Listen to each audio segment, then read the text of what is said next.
আপনি বলছেন রাজ্যের রাজনৈতিক সংস্কৃতি নষ্ট করে দিয়েছেন মমতা বন্দ্যোপাধ্যায়। আর রাজনৈতিক বা রাজনীতির যে যদি গণতন্ত্রের মন্দির বলা হয় তা হলো বিধানসভা। সেই বিধানসভায় তো আপনাকে হেখেল হতে হয়েছে, আপনার পেসমেকার বসেছিল, কি হয়েছিল? ভারতবর্ষের ইতিহাসে এটা কোথাও হয়নি যেটা ওই বিধানসভাতে ওর আমলে হয়েছে। বিধানসভা ইতিহাসে একটা মুখ্যমন্ত্রী যখন প্রফুল্ল ঘোষ ছিলেন তখন বামপন্থীরা একটা ওই মাইকের কাঠ ছুড়ে নিয়ে মেরেছিলেন, এখানে একটু কেটে গেছিল। বিরোধী পক্ষ করেছে, সরকার পক্ষ করেনি। এখানে উনি একটা আইন তৈরি করছেন, পাবলিক প্রপার্টি যদি নষ্ট হয় আন্দোলন করতে তার জন্য এই শাস্তি হবে, যাবজ্জীবন কারাদণ্ড হবে, আইনটা তৈরি করছেন। সেই দিন সেই বিলটা প্লেস হয়েছে হাওড়াতে হাউসে। আমাদের বিরোধী পক্ষে কী করবো, তুমি বিধানসভায় কীভাবে ভাঙচুর করেছো, তুমি বিভিন্ন জায়গায় ভাঙচুর করেছো, ও বিধানসভায় ভাঙচুর করছে, তার ছবি টবি নিয়ে আমাদের ছেলেরা শো করছে, ডিসপ্লে করছে, সে পোস্টার নিয়ে করছে। হঠাৎ ওখান থেকে স্পিকারকে বলছে, ও তো স্পিকারকে কোনো সমান চাকর বাকর বলে মনে করতো, স্পিকারটাকেও চাকর বাকর মনে করতো। কোনো স্পিকার কোনো ওইভাবে কথা বলে না, আমি অনেক স্পিকার দেখেছি ওইরকম দেয় না। কী হচ্ছে তো বললো না ওটা নামাতে, যেহেতু ওর ছবিটা দেখাচ্ছে, আমাকে স্পিকার বলছেন আপনি ওটা নামাতে বলুন। আর কী নামাবে কেন? ও তো অনেক দেখিয়েছে, পার্লামেন্টে কাউল ছুরি মেরেছে, স্পিকারকে শাল ছুরি মেরেছে, অনেক কিছু করেছে। ও যখন পার্লামেন্টে ছিল তো ও আবার আমাকে কি শেখাচ্ছেন, বলে আমি ওদের একটা দেখাতো আমি কেউ পড়বো। আমি অপোজিশন সাথে ওরা করি না, ডিসেন্সিমেন্ট আমি পড়বো প্রতিবাদ থেকে আরো জোরালো করার জন্য। সঙ্গে সঙ্গে সামনে থেকে ওদের মেরে বললো এরকমভাবে বিচার করলো। যদি ফুটেজ থাকে ক্যামেরাতে দেখা যাবে। সব এলো, এসে একটা ছেলে আমাদের জেলার একটা এমএলএ গোঘাটে ছিল, এসে বুকে মারলো, আরও দুজন মন্ত্রী এসে আমার বুকে মারলো। আর আমারটা সামনেই আমি সিটে বসছি, ওটা ফাঁকা জায়গা, ওরা আর কেউ আমাকে গিয়ে ওখান থেকে প্রোটেকশন নিতে পারছে না। তাহলে এমনভাবে মারলো, ওখানে আমি পড়ে গেলাম, এইদিকে পড়ে গেলাম। তখন হচ্ছে সেকে দামার দাম ঘুষি মারছে ওর সামনে, স্পিকারের সামনে। এটা আবার গণতন্ত্রের কথা বলে পুতুল পুতুল মানে কি? তারপর হাউস চালাচ্ছে। নিয়ম হচ্ছে যদি হাউসে পান্ডিমনি হয়, হাউসে একজন হয়ে যায়। ও আমাকে যদি এক্সপেল করে থাকে তাহলে হাউস একজন হবে না কেন? হাউস কেন একজন হবে না কেন? যে মুখ্যমন্ত্রী এসে সঙ্গে সঙ্গে দাঁড়িয়ে পড়বে যে এটা কী হচ্ছে, বা পার্থ সাহায্যে এসে করবে তা না, সব মারছে ঠিক করছে। মানে মরে গেলে তখন আমার ডেড বডিটা দেখার জন্য মালা দিতে যেত আর কি।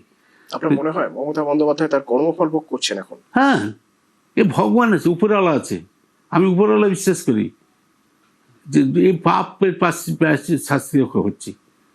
ওর আমলে যা হয়েছে, যে খুনগুলো করেছে আজ তার হচ্ছে। ও মুসলিম দরদি হচ্ছিল না, মুসলিম মুখ্যমন্ত্রী হওয়ার পর কী করলো, ফার্স্ট গুলি চললো কোথায়? দক্ষিণ চব্বিশ পরগনায়, ওই ডায়মন্ড হারবার কনস্টিটিউশন লোকসভার মধ্যে মুসলিম মেয়েরা বিদ্যুতের দাবিতে আন্দোলন করছে, বিক্ষোভ দেখাচ্ছিল, গুলি করে পুলিশ মুসলিম মেয়েদের মারলো, একটা কিছু বলে না। আচ্ছা মান্নান সাহেব, আমার একটা কথা মনে হচ্ছে, এখানে রাজনীতিতে তো শূন্যস্থান বলে কিছু থাকে না। তো এই তৃণমূল আর নেই, বিজেপি ভারতীয় জনতা পার্টি সরকারে, তাহলে এবার বিরোধী হিসেবে কংগ্রেসের কতটা জায়গা তৈরি হওয়ার সম্ভাবনা আছে? আমি যেটা বারবার বলছি যে ভারতবর্ষে কিন্তু সবাই ভাবতো, আমরা কংগ্রেসেরা ভাবতাম কি জানেন তো, 42% ভোটের মধ্যে আছে, কে কি করবে, এই আত্ম অহংকারে আমরা ভেঙে থাকতাম। আমরা আসবো আজকে না কাল আসবোই। কিন্তু দেখা গেল মমতার মতো একটা ভয়ঙ্কর একটা শক্তি চলে এলো, আমরা কেউ ভাবিনি তখন। 47 সালে যখন যুক্তফ্রন্ট এলো তখনও মানুষের একটা আশা ছিল যে যুক্তফ্রন্ট আসবে, যদি যুক্তফ্রন্ট মেজরিটি পায়নি। আমার 47 সালে যে ইতিহাস হয়েছে সেটা আজও কলঙ্কজনক ইতিহাস। কলঙ্কজনক বলছি, বামপন্থী তো কলঙ্কজনক, সেটা বলতে গেলে এখন এই টার্মে অনেক সময় চলে যাবে। কারণ বিজয় ব্যানার্জি যে কাজ করেছেন সব তো গর্জিত কাজ, কিন্তু তাকে এমনভাবে দেবতা বানিয়ে দিল যে গণতন্ত্রের পূজারী, সেসব পরের যায়। কিন্তু সেখানে করলো কি, মানুষ একটা কংগ্রেসকে সরিয়ে দিয়ে পপুলেশনকে পর্যন্ত হারিয়ে দিল, নিয়ে সরকার নিল, তারা এসে এমন কাগজ করলো, নকশাল আন্দোলন শুরু হয়ে গেল। ফলে আবার কংগ্রেস এলো, যখন শান্তি নিয়ে এলো, জরুরি অবস্থা নানা রকমের দেখে কংগ্রেসকে লোকে অনেক কাজ করেছিল। কিন্তু সিদ্ধার্থের গভর্নমেন্ট এবং তার ক্যাবিনেট বেস্ট ক্যাবিনেট ছিল, অত ট্যালেন্টেড লোকেরা সব, তাদের কারো কোনো করাপশন ছিল না। এখন শূন্যস্থান পূরণ করতে পারবে কংগ্রেস? শূন্যস্থান কে পূরণ করবে আমি জানি না, কিন্তু যদি আজ শূন্যস্থান পূরণ করতে ব্যর্থ হয় তাহলে একটা অ্যানার্কিজম আসবে আবার, এবং গোটা ভারতবর্ষে হবে। বিভিন্ন রাজ্যে আঞ্চলিক দলগুলো শক্তিশালী হয়েছে, যখন কংগ্রেস দুর্বল হয়েছে তখনই এরা মাথা চাড়া। হ্যাঁ, এবং আমরা কিন্তু দেখেছি মান্নান সাহেব, বিজেপি যখনই কোনো রাজ্যে কোনো আঞ্চলিক দলকে হারিয়ে সেই রাজ্যে ক্ষমতায় এসেছে তখন সেই আঞ্চলিক দল ভেঙে চুরে শেষ হয়ে গেছে। তাহলে কি এখন কংগ্রেসের জন্য জাতীয় রাজনীতির একটা অসীম সম্ভাবনার জায়গা তৈরি হচ্ছে? কংগ্রেসের জন্য বলতে, কংগ্রেসের প্রিন্সিপাল আইডিওলজি আজও মানুষের কাছে শ্রদ্ধা। এখনো যে কোনো মানুষের অন্য পার্টি করলো, বিজেপি করলো, গর্বের সঙ্গে আমার বাবার স্বাধীনতার সংগ্রাম ছিলেন, বা আমার ঠাকুরদাদা কংগ্রেস করতেন। এটা কিন্তু এখনো গর্বে, আমরা যখন যাই এলাকায় যখন যাই মানুষের সঙ্গে কথা বলি, অন্য দলের লোক এখন তার ছেলে মেয়েরা নাতি করছে, গর্বের সঙ্গে বলে আমার এটা ছিল মানে এই যে একটা কংগ্রেসের একটা হেরিটেজ পার্টি, তার সেই ইতিহাসটাকে আমরা কাজে লাগাতে পারছি না। এটা আমি এখানে বলছি না, আমি এটা সোনিয়া গান্ধীকেও বলছি, in presence of Sonia Gandhi. এবার সেখানে 7-8 জন মিটিং করতেন সোনিয়া গান্ধী, প্রণব মুখার্জি থাকতেন, প্রিয়রঞ্জন দাস মুন্সি, সুব্রত মুখার্জি, প্রদীপ ভট্টাচার্য, সোমেন মিত্র, অধীর চৌধুরী, আমরা এই কজন 7-8 জনকে প্রায় ডাকতেন সোনিয়া গান্ধী। আমি যখন এমএলএ ছিলাম না তখনও ডাকতেন, যে কোনো কারণে ওর একটা ধারণা ছিল যে আমার স্যাক্রিফাইস আছে আর আছে, আমাকে এটা করুন। আমি তখনও বলতাম যে পার্টিটা করতে গেলে গ্রাসরুট লেভেলে যাদের আছে, শিকড়হীন নেতাকে দিয়ে পার্টি হয় না। শিকড়হীন যাদের কোনো পরিচিতি নেই, যাদের কোনো ভারতবর্ষে বা যদি রাজ্যের নেতা হয়, রাজ্যের নেতা, তারা কোথাও গিয়ে তাদের কোনো পরিচিতি নেই। মুখ দরকার, তাহলে জাতীয় মুখ। মুখ দরকার না, মুখ তো কোনোদিন হয় না। যখন অতুল বোস প্রফুল্ল সেনরা চলে গেছেন, আমার তো কোনো মুখ ছিল? বিজয় সিনহার তো মুখ নয়, বিজয় সিনহা। ঠিক। হ্যাঁ, সিদ্ধার্থ হয়তো পরে এলেন, মুখ্যমন্ত্রী এলেন, কিন্তু লড়াইটা কারা করছিল? প্রিয়রঞ্জন দাস মুন্সি, সুব্রত মুখার্জি, সোমেন মিত্র, প্রদীপ ভট্টাচার্য, নুরুল ইসলাম, আনন্দ বিশ্বাস, একটা সেট টিম, মানে একটা টিম একটা জেলায়। দেবপ্রসাদ রায়, বিশ্বরঞ্জন সরকার, গোবিন্দ নস্কর, প্রতিটা জেলাতে একটা টিম উঠে এসেছিল। সেইটাই তো মুখ ছিল কিছু। আমরা তো লড়াই করে নিয়ে এসেছিলাম, আজও কিন্তু লড়াই করা আছে, কিন্তু আজকে সেই প্রিয়রঞ্জন দাস মুন্সিও নেই, সুব্রত মুখার্জিও নেই, সোমেন মিত্রও নেই, কেউ নেই।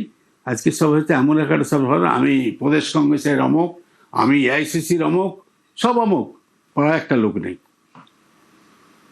আপনি যদি প্রদেশ কংগ্রেস অফিসে যান, গিয়ে দেখবেন আমাদের কাছে একটা পিসিসি মেম্বার, মানে একটা বিরাট, একটা ব্লক থেকে একটা পিসিসি মেম্বার, বিরাট ব্যাপার। আগেকার যখন ছোটবেলায় দেখতাম তো, ওটা পিসিসি মেম্বার, ও ডিসিসি মেম্বার, ডিস্ট্রিক্ট কাউন্সিল। তো গেট থেকে নেমে আপনি যার সাথে ধাক্কা রাখবেন, সে হয় এআইসিসি মেম্বার, নয় এআইসিসি মেম্বার জেনারেল সেক্রেটারি, নয় পিসি মেম্বার। জিজ্ঞেস করুন কোথায় কংগ্রেস করো? প্রদেশ কংগ্রেস অফিসে। তো এই যদি পার্টিটা হয়, শিকড়হীন নেতাদের দিয়ে যদি পার্টি হয়, এই পার্টি কোনোদিন দাঁড়াতে পারবে না। এখনো সময় আছে। যে গান্ধী যে রাজনীতিটা করেছে 69 সালে পার্টি ভাগ হওয়ার পর, একদম গ্রাসরুট লেভেল থেকে লোকগুলোকে তুলে নিচ্ছেন, প্রিয়রঞ্জন দাস মুন্সিকে তুলে নিচ্ছেন, সুব্রত মুখার্জিকে তুলে নিচ্ছেন। তার লড়াই করে দিয়েছে, প্রাণ দিয়ে, অনেকে প্রাণ দিয়ে চলে গেছে। গুণমণি রায় মার্ডার হয়ে গেছে, স্বামী বাড়িতে মার্ডার হয়ে গেছে, তারা তোমাদের সেই লড়াই করতে এসেছেন। মান্নান সাহেব, আপনি বলেছিলেন একসময় রাজনীতি বিরাট সম্ভাবনার জায়গা, আমরা সেই সম্ভাবনার দিকে নজর রাখবো, যেহেতু আজ সময় শেষ। না, সব সম্ভাবনার জায়গা, কিন্তু সম্ভাবনা যদি রাজনীতি কংগ্রেস ফেল করলে, এই যে এখনো বলছে যে সব ফ্লাড গেট ওপেন করে দিচ্ছি, এরা যারা বলছে তাদের তো কোনো নেই, এরা তো কাউকে চেনে না। ঠিকই। এরা তো সব দাঁড়িয়েছে, যে কত ভোট পেয়েছে, নোটার থেকে কম, সব সিটে লড়বে। আমি চিঠি লিখেছিলাম সোনিয়া গান্ধীকে যে বিকাশ ভট্টাচার্যকে সামনে নিয়ে একটা মুখ করে আমরা সবাইকে, সমস্ত সেকশন মানুষ আমাকে ওয়েলকাম করেছিল।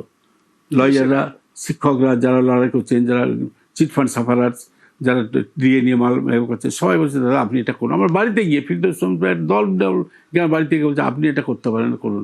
আমি কি করবো? মান্নান সাহেব, এখনো পর্যন্ত আপনি এই ফাদার ফিগার, মানে আপনার কাছে থেকে যদি আপনার পরামর্শ নিয়ে চলে, হয়তো এই কংগ্রেস আগামী দিনে একটা জায়গা তৈরি হবে। কংগ্রেসের নীতিতে চলুক না, কংগ্রেসে তার বেশ আছে, তাকে বুথে মেম্বার হতে হবে, তাকেই করতে হবে। এবং আমরা দেখবো এই শূন্যস্থান পূরণ হয় কিনা। এবং মান্নান সাহেব, যেহেতু আজ সময় শেষ, খুব ভালো, মানে অনেকটা সময় আপনি আমাদের দিয়েছেন, অনেক ধন্যবাদ। এবং আশা করবো আরো অনেক কিছু আপনার সঙ্গে পরবর্তীতে জানবো। Thank you.